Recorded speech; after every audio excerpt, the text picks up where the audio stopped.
We've been going through sales track. We finished most of sales track. We did a personality section over the last 2 weeks. We're very thankful again for Dr. Joan Hackenstad for helping us with both of those modules that we did. We always like to review our first 6 lessons of sales track. We know those now to be starting point, your 15-second commercial, your use of qualifiers and tie downs, your personal or borrowed story, the litmus test, and then finally setting the appointment in stone. I want you all to understand, if you are new, and those of you that aren't new already know this, these are kind of the broken down pieces that you want to include in your first 15, 20 minutes of conversation with an individual. This is your approach. It doesn't mean that any of this has to happen in order. It really does not. I've seen some very unorthodox ways of leading into getting an individual interested in what it is that you have to do. And the most common is using your 15-second commercial. But, you know, I've had the comment made and then an eavesdrop comment made and then, oh, really, and then that, you know, flourish into never really what do you do for a living. It was just more of a conversation that sprung out of whatever I was hearing or whatever they were hearing from me. So always know that there's a rule that most people in entrepreneurial sales, direct sales, outside sales observe, and that is the 3 feet rule. Some people call it the 2 feet rule. Some people call it the 1 feet rule. And I just really want to emphasize this evening that the most important thing you can do is talk to people. Get fluent in the language of Worth Unlimited. Make it just a normal conversation piece, so you're not having to struggle with it. You're not having to try to find the words or the direction you want to go. If it's always in your mind in the context of what it does for people, how the program functions, come up with some very simple ideas, not these lengthy things where you have to deliver paragraphs and you want to put sheets of paper in people's hands. I mean, I see there's a value to that, but most people really want to have a conversation about it, and then they want to see something concrete. And with our product, the 2 concrete pieces are the analysis and the results of that analysis, and then the actual usage of the program, which would be a demo. Everything other than that is really not utilization of the program. It's a tool to get you to that point of getting the consumer to utilize the program. I found personally one of my most effective methodologies for closing a deal with someone was showing them the website, doing a demonstration. The aha moments that came out of most people, you could try to explain all day long that you can pay off 30 years of debt in 10 years and you can save, you know, over $100,000 of interest, but until you show somebody how it manipulates, works, and operates, a lot of people are in the dark. People are a lot more skeptical nowadays than they've ever been. This is a tough market space, but if you put the right tools in place with your consumer, if you put a consumer on the demonstration site and then just show them how to go to budget and how to go to accounts and how to add money to income and take money away from income and show them how the action plan adjusts, this is truly phenomenal. And most people that I've ever shown it to look at it and go, wow, that is slick. So get versed in those areas. Our sales process is gaining interest with our first 6 lessons of sales track. And then our second step is send videos, a webinar in person. You know, give them the information they need to get an idea of what the program is. If you've just met with them on a blush or had them on the phone and now, you know, they're interested and they want more information, always do it as an appointment, set a deadline. So there's a sense of obligation on your part as well as theirs, holding each other accountable. You're doing this together. All of this is precursor to setting that first appointment, which is setting the appointment in stone, and that is to run the analysis to get the numbers for the client. Make sure you inform the client what they need to have available, what you're going to be looking for in the way of numbers to be able to run this prior to being able to show up. And I would even call, and as we'll find out in setting the appointment in stone, and as we did find out, I should say, follow-up is key. Follow-up is absolutely key. Gather the numbers, build reports, set a follow-up appointment that moment. The minute you finish that first appointment, you set up your second appointment, and your second appointment is your review results and close. Now, I know some people that have actually had a meeting done, the analysis and close the deal all in one appointment. Me personally, I think that's too much information, but you have to figure out what works the best for you. What we have seen as the most consistent is the analysis is run first.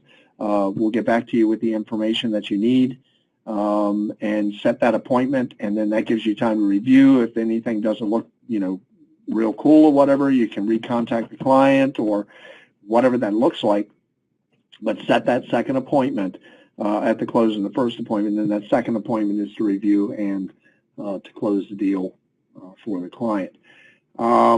Personality types. We had a lot of good information about personality types. We used the DISC method.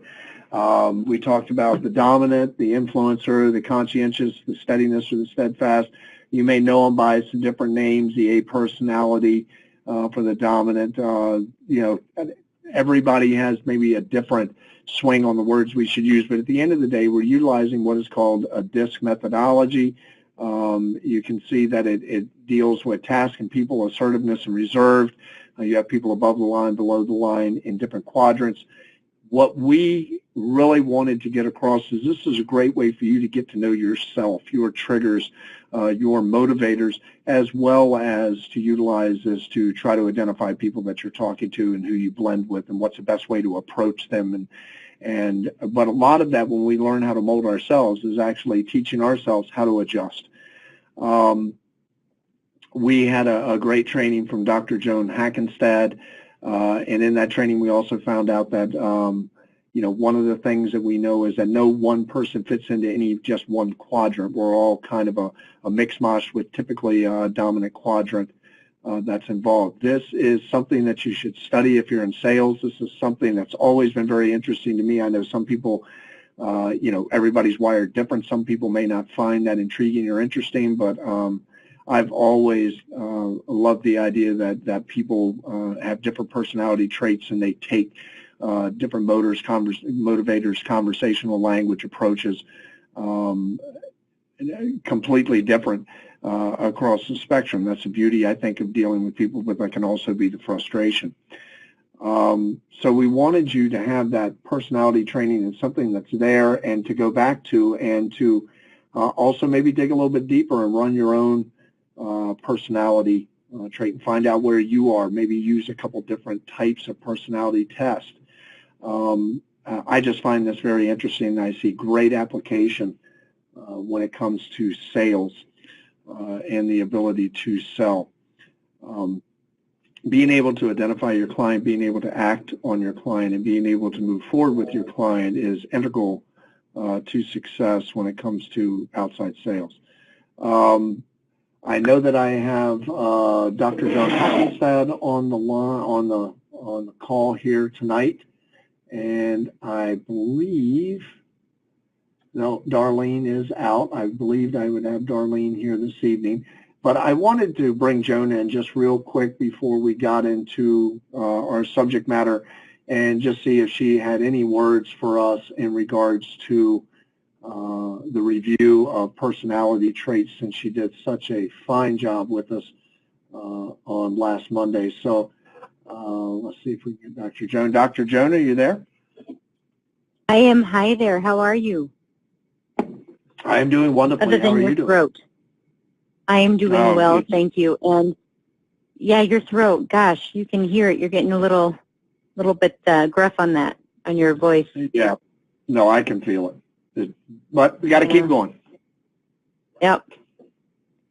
Anywho, thank you. Last week was a lot of fun, and that was all you. You did a phenomenal job, so thank you so much for all that you brought to the table regarding that.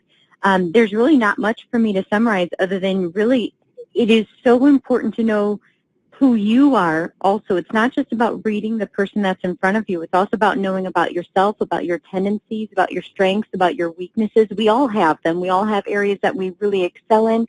We all have areas that we need to grow in. And we have areas that, quite frankly, are just a part of who we are, and we just need to accept it and surround ourselves with people that will help bring them up and heighten it and bring out our strengths. So find out who you are.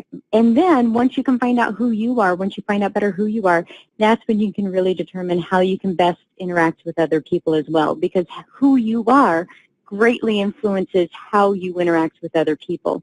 Now, once you know yourself, once you start to get to know other people, you can learn how to flex or adjust your style so that you can improve that conversation that you have with other people. So really, again, it's about knowing yourself and knowing how to identify other people. One of the things I want to encourage you to read, now, like Max says, there's so many different ways to learn about people and to learn about different personalities, styles, if that's of interest to you. There's a phenomenal book out there. It's quite an easy read. It's called People, Styles at Work and Beyond. It's written by Robert Bolton and Dorothy Grover Bolton. Again, the title of the book is called People, Styles at Work and Beyond. It has a really easy assessment tool inside the book for you to identify who you are and how you match up in these 4 quadrants. Now, it does have 4 quadrants. It is not identified as the DISC. It is not a DISC assessment. However, you'll find that there's a lot of similarities between these 4 quadrants and what you read in the book as well. But it's a great way to assess yourself, a very easy tool inside there, and it will give you some really good tools to assess other people, as well as how to flex your style or adjust your style so you can have better, more impactful conversations with other people once you identify their styles as well. So again, People, Styles at Work and Beyond by Robert Bolton and Dorothy Grover Bolton. Phenomenal book. Awesome. Well, thank you so much, and I always appreciate having you here. So, Dr. Joan, I'm just going to leave you on, and you can mute yourself if you like. And I thank you so much for that, and I always appreciate you being there, and I know the field does too. What we're going to go into tonight, we're not quite doing a wrap-up, but I'm trying to take this in sequence, and this was in discussions that I had also as well with Dr. Joan.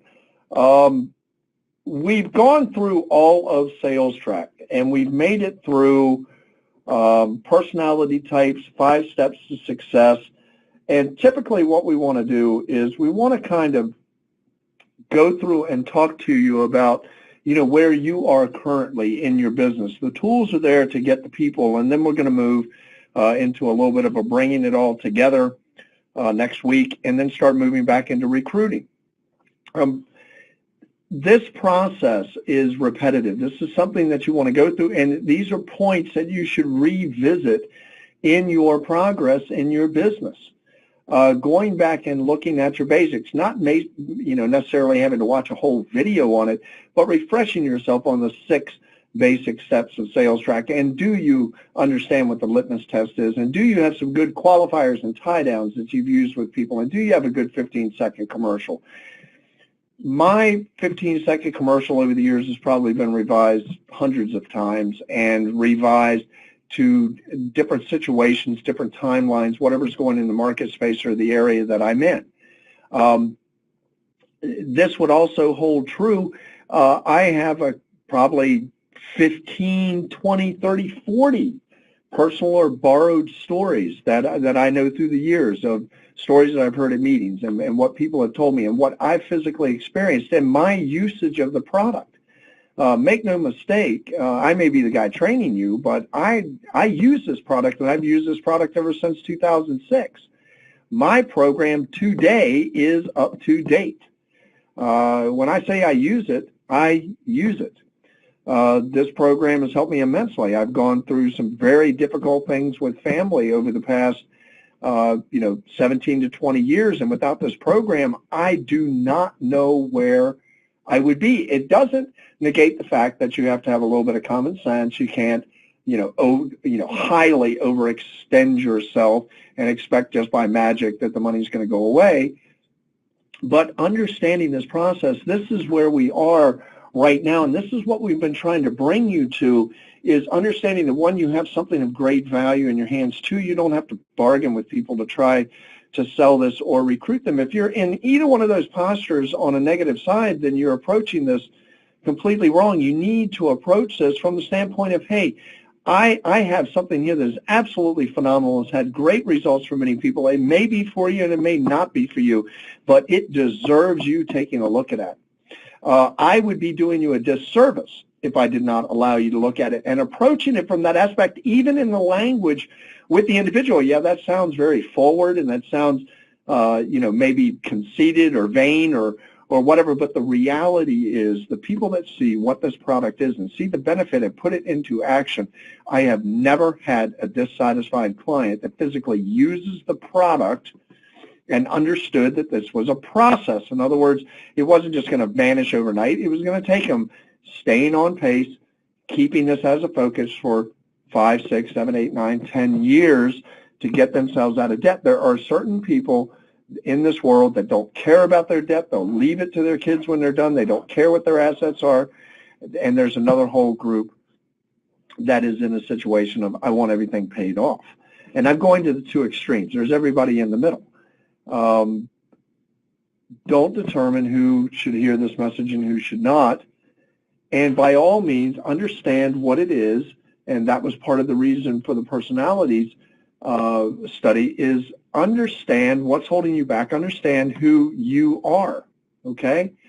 Understand that one of the greatest ways to defeat or achieve your potential is your inner monologue. And Dr. Joan, you can feel free to come in anytime you want in the next 2 slides. That's all there's going to be is 2 more slides. Your inner monologue plays such a huge role in determining your direction. The things that you tell yourself, whether we realize it or not, have much more impact on us than what we hear from other people, even people we love, even people that we look up to. If you believe that you cannot do something, chances are you can't do it.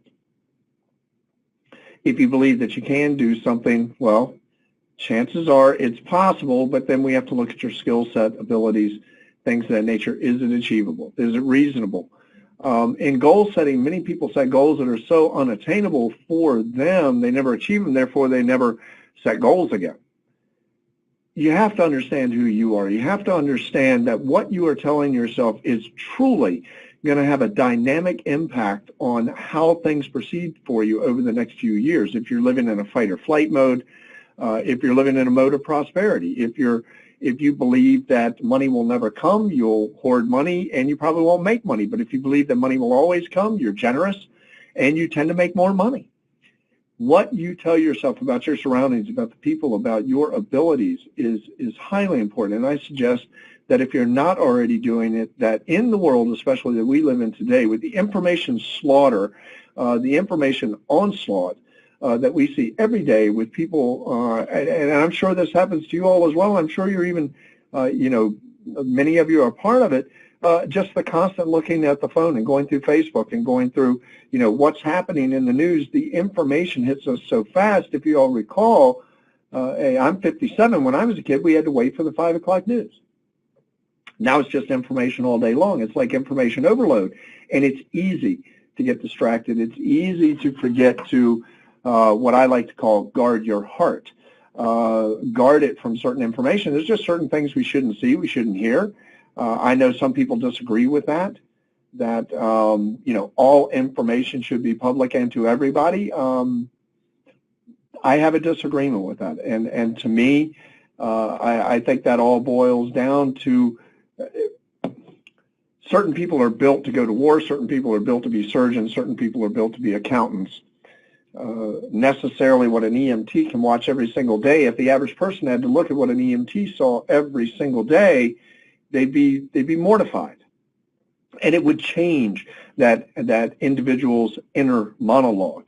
It would change how they're viewing things around them, the stress and irritation that would come from it. And so guarding your heart, information, read things that are uplifting to you. Read things that give you a direction and a forward motion that actually elevates you and edify you. Keep your inner monologue clean and elevated, and that will help you move forward and see opportunity. Don't have ambiguous dreams and goals. You need to define goals. A dream without a plan, is no goal at all. It's nothing more than a dream. A goal has planning that is involved in it. So that's the difference between dreams and goals. Is goals, you have planning, you have come up with a way of looking at what your goal is. And I know Dr. Joan, isn't it SMART for setting up goals? Can you tell everybody SMART real quick? Absolutely. SMART is an acronym. When we set goals, we do make them SMART goals. You would like them specific, measurable, actionable, reasonable, and timely. So just real quick, what does that mean? Specific means that you should be able to identify whether or not you're going to achieve it. What is that actual goal? You don't want to say, I want to be successful with Worth Unlimited, because what does that mean? What does success mean? How are you going to measure that? Specific would be, I will earn the level of executive director by January 1st, 2019. That's very specific. It's measurable. You know on January 1st, 2019, whether or not you've achieved the level of executive director. It's a yes or it's a no. There's no black, there's no white, there's no gray. Or I'm sorry, it is black and white. There is no gray. It's not in the middle. It's actionable. You need to take action to actually achieve that goal. You're not, yes, you are reliant on other people purchasing the program or becoming an agent, but your actions determine the outcome. How many people you speak with, how you say what you say, your attitude and what you say, that all determines how you achieve that goal. So it takes action on your part to make that happen. It's reasonable. You have 2 months to get to that goal. It's something that's reasonable. If you have an expectation that your mind cannot quite put its arms around, it will not achieve it. As example, let's say that you're used to earning $50,000 annual income, and you say, gosh, with Worth Unlimited, I want to earn $500 million in income annually. It's very difficult for the mind to jump from one level to the other. It actually will prevent you from achieving that goal. You need to set smaller milestones for you to achieve that goal. So it needs to be reasonable per your head, per your belief system.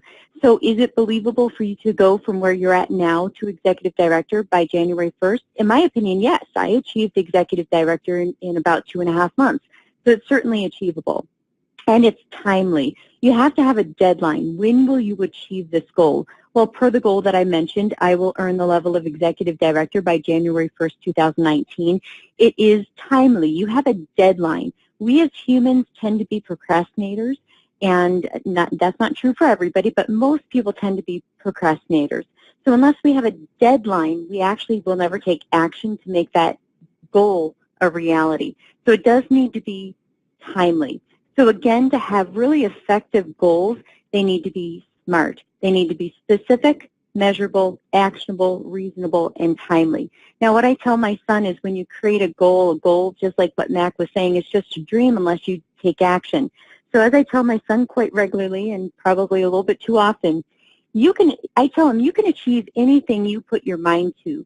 The key is you have to set that goal, and then you need to create a plan on how you're going to achieve that goal. And most importantly, step number 3, you need to take action to make that goal a reality. Without that action, your goal is merely a dream. Now, there's nothing wrong with dreams, but if you really do have goals, if you really do have an idea of where you want to bring this business, you have to create your plan, and you need to take action, and you need to take action regularly to make those SMART goals a reality. Awesome. Thank you so much, Dr. Joan. I cannot emphasize enough that ambiguous goals combined with your inner monologue, you'll never really achieve success because you'll never get to the goal. So your inner monologue will be one of defeat. So I want you to understand how all these go together. I don't think I know enough. This is something that holds a lot of people back. The thing about this product, there's enough tools that you could say, well, let me show you this video, or let me show you this video on a demo, or let me show you this video on the product, or let me get you in touch with someone who can take you through the process. It's not a matter of the brain knowledge so much with this product when you first join the company. It's more about you truly believe in what the product is and what it will do, and follow the process that we're laying out and use the tools and let people watch the videos, move them to the analysis so they can see results. If they need a demonstration of the product, I personally think a demo, as I said earlier, is a good thing to do for people. Some people don't need it. But if you have that person on the fence who just doesn't seem to want to get off, it's not about this acquiring of a massive amount of knowledge about the program. I would say it's much more about acquiring knowledge on how to use the systems that Worth provides and when to utilize each individual tool that you have. What is the best prompting, the best time to utilize that tool? If you're in this one right here, I don't know. Yeah. Can I jump in? I would just say regarding I don't think I know enough, avoid analysis paralysis. The reality is you don't have to know everything to do anything. In fact, what I would encourage you to do is if you're concerned about not knowing enough, is to start really concentrating on the invitation, that initial 10, 15-minute conversation. If you can really become a master of that conversation, you don't have to learn how to close the analysis. You don't have to learn how to run an analysis initially. That can come later. Really what you need to concentrate on is that initial conversation, that 10 to 15 minutes conversation. And really the best way to learn that is to take action. It's called atychiphobia, fear of failure. People tend to lack action because they have fear of failure. They're afraid they're going to offend somebody, like on the next thing written on the slide. They're afraid that they don't know enough information and they're going to embarrass themselves. The best way to overcome that is to take action. Get out there and start that conversation. And that's how you're going to learn how be courageous enough to take those mistakes, because those mistakes are going to be the most important thing to help you move forward. So I don't think I know enough. You probably don't. And the reality is I don't know everything about Worth Unlimited. I've been doing this for 11 years. I don't possibly know everything, but I know where to go to get the information should I not know the information. So master the invitation, really get that down, and then start learning how to run the analysis. Then start learning how to do the actual presentation. Then start learning how to close the sale. But really take one step of it at a time, and that's why we spend so much time on that sales track and trying to help you with the invitation. Once you get that down, then you're ready to move on to the next step. But please don't move on to the next step until you get that invitation down. That would be my 2 cents on that. Yep, and I think you're hearing a resounding theme. What you're really hearing here is that sales are not done in a library. Sales are done in a laboratory. And I want to make sure we understand that, and that's why I put I don't think I know enough in conjunction with I don't want to offend anyone, because when we're put in a posture where we don't feel like we're an expert on something, we're a little reticent to be forward and talk to people about topics. It puts us in a little bit more of a defensive posture that maybe we don't feel that we know everything we can. But what I can tell you about this product is sharing the idea, the concept. You will become more fluent, as I said earlier, in the language of the product. And the easiest way to do that is watch the videos repetitively. Get engaged in conversations with people. Go back and look at the demonstration videos over and over again and listen to the language that's being used in that as well. The more fluent you are in the language of the product and of Worth Unlimited, the easier it's going to be able to have these conversations. A lot of people, if you find yourself in I don't want to offend anyone category, I don't know that I have ever offended anyone with this product with the approach that I've taken, which is just sharing the information. Now, it can be very offensive to somebody and say, you need this. I've never done that to anybody. I've always shared the information openly, and the people that want to hear it, want to receive it, that are intrigued by it are the ones that seem to bleed to the top, and those are the ones that I spend more time talking with. So once again, back to what Joan said, don't get stuck in analysis paralysis that you don't need enough. You need to learn more, which puts you in the library. And remember, in the library is not where sales are done. Sales are done in the laboratory. You have to get out and experiment, like Joan said, like we've said on all these trainings, do the wrong thing, make the mistakes, learn to critique what it is that you're doing, ask individuals for critique, ask individuals that are close to you, what does my 15-second commercial look like? Use the resources that you have. And in sales, the easiest way, most salespeople think they're excellent salespeople. The easiest way is let somebody critique you. Tell them your 15-second commercial, your personal borrowed story, where you would go next, kind of tell them you want to practice on them. Tell them you want them to critique you. This is the process I usually take somebody through, and tell me where I'm losing you. Tell me where maybe this is uncomfortable. Whatever it is, I want you to be an open slate with me, and I want you to tell me how this comes across to you. And one, most people will be very honest with you. And two, you'll be surprised how many people, by taking that approach, the defense comes down, and all of a sudden they realize they're now open-minded to look at it because they're trying to help you. And breaking that wall, breaking that barrier, and putting them in a posture where they believe that they're helping you, it actually opens their mind where they can actually see what's occurring. They don't have all their defenses up, and they're saying, no, I'm not going to see this. I don't want to be sold anything today. No, I'm not going to buy today. The only people that ever say that are the people that haven't been given a reason to buy today. Time. Many of you say time. Well, I've got part-time people and full-time people. Time is valuable to everyone. Time is money. I know with my family, time is much more important than the money I ever spent on them. My kids remember the time I spent with them more than they remember the money that I spent going to Disneyland or whatever it was. They remember being by the creek or sitting down playing a game of cards more than they do going out of town.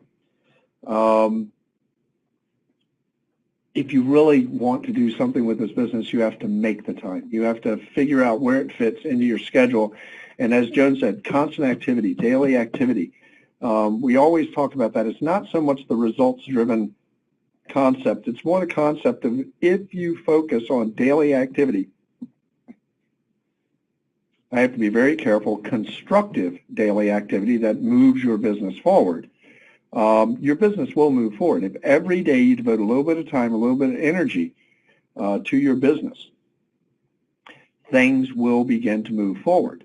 If you go 3, 4, 5 days a week, month, and you're not doing anything with your business, and then you come back in, you meet somebody, and you get all excited, and then that person falls through the cracks, and you go another couple of weeks without meeting anybody, you're not going to be doing anything with this business. You're going to be moving on to something else. This business is something that you do need daily activity. It does need to be in the forefront.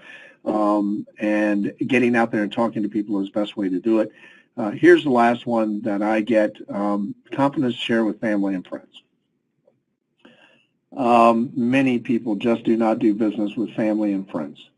I, in the early days of this program, did not want to share with family and friends. I finally was talked into doing it, and my family owns this product. My mom and dad own it. My brother owns it. And they like it. Now, my mom and dad now are way too old to use it anymore. They're actually in hospice now, but it helped them dramatically. It helped my brother dramatically.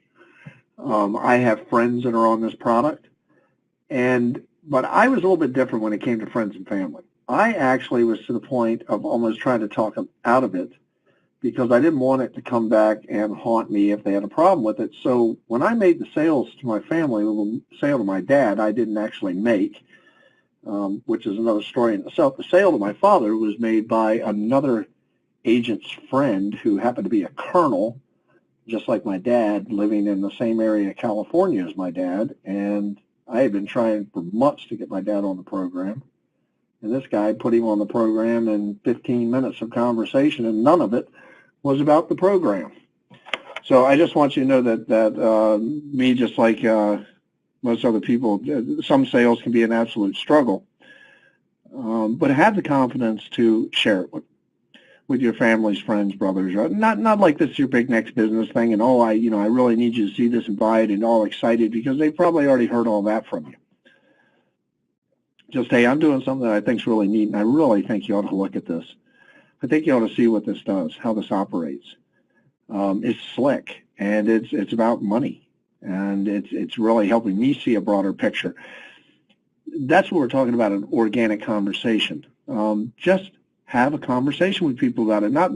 Not everything is the best thing that ever came down the pike. Not everything is as good as sliced bread. Not everything is the next biggest and greatest and best thing. This is just extremely good at what it does, and what it does the most effectively is eliminates debt, period. I mean, there's other functions to learning about your money and things of that nature, but at the end of the day, that's what the program does. It's what it's designed to do, and it's a monster at doing that. Fear and uncertainty is what will keep you from achieving your potential. Okay, this is probably one of the biggest hindrances that we see in most people's lives is that idea of that fear and uncertainty. And we've talked about a lot of that in this inner monologue piece and ambiguous goals and dreams. And there's a saying that says, don't be afraid of success. It won't hurt you. But there are actually people who are afraid of success. And that is, to me, that has a degree of sadness to it. That there are people out there that firmly live in a fear and uncertainty state, affecting their inner monologue, their relationship with family and friends, their self-confidence if they know enough. Will I offend if I speak on a subject that I'm not an expert on? And how long am I going to be here, and where should I be devoting my time, and how am I going to build this business, and how am I going to make everything work? I really want you to kind of stare at that screen for a little while, and I want you to kind of think about where you are, if you're more than one, if you're all that is up there, if there's something else up there that is affecting you and holding you back and keeping you back from your potential. What is it? Define it. Find out what it is. Challenge it. That's what we're really trying to do in this module today, is we want you to understand that if we're actually having a training on this, this is pretty normal stuff. And I don't mean normal like you should already know it. I'm saying most agents go through this. Most people that are in sales go through one or more of these scenarios at different times throughout. I've had periods of time where I just feel like I can't make the time for this business, and it's my job. My inner monologue is not always the best inner monologue. I've had my days of absolute defeat. I'm a normal person. I've had ambiguous goals before and then found out I wasn't achieving them until I defined them. I've been in a place where I don't think I know enough. I've never really been in the place where I don't want to offend anybody, because I think I'm pretty careful with my language where that's concerned and how I approach things. And yes, I struggled when I first got in this company with sharing this with family and friends. So what we really want you to take away from this is we want you to recognize this. We want you to look at these things. If one or more of these is out of kilter, what is it that you need to do to put it in kilter? If your inner monologue's out of whack, you're telling yourself you're lousy, you're horrible, you'll never be a success, you can't get it done, and you're out there trying to do it, or you're constantly telling them my health is too bad for this, or I don't have enough experience in this area, I can't. Stop it. Leave yourself a little post-it to make yourself feel better. Read books that put it. Here's the thing I do know is the human condition is phenomenal. The human condition, while it is as fragile as it is absolutely, what's the word I'm looking for? It's durable. I have seen people endure things that you could not imagine. The human condition is just absolutely amazing, and a kind word, a touch, a thought, a moment of success can change a person's life. Find that for yourself in this business. Find that thing that gives you the spark, the thing that really makes you feel happy about what you're doing with this business. For me, there's so many different aspects that I feel confidence in with this company and with the business, and that's why I've stayed with offering this product. Find your talisman, I guess. What is the thing that, where this product is concerned, will improve your inner dialogue, will give you the confidence to share it with family and friends if you're not doing this, will allow you to see the potential of what your business could be and define your goals with SMART goals, with truly achievable goals? When will you just start talking to people and observe that 2-foot rule? What will it take for you to achieve your potential with this business? Only you know the answer to that question. But it may be a conversation you want to have with the person that brought you in, and those are difficult. Call the person that brought you in or the person that you work with in this company and say, where am I going wrong? if you're doing great, reach out to somebody and tell them what you're doing right. We all need each other.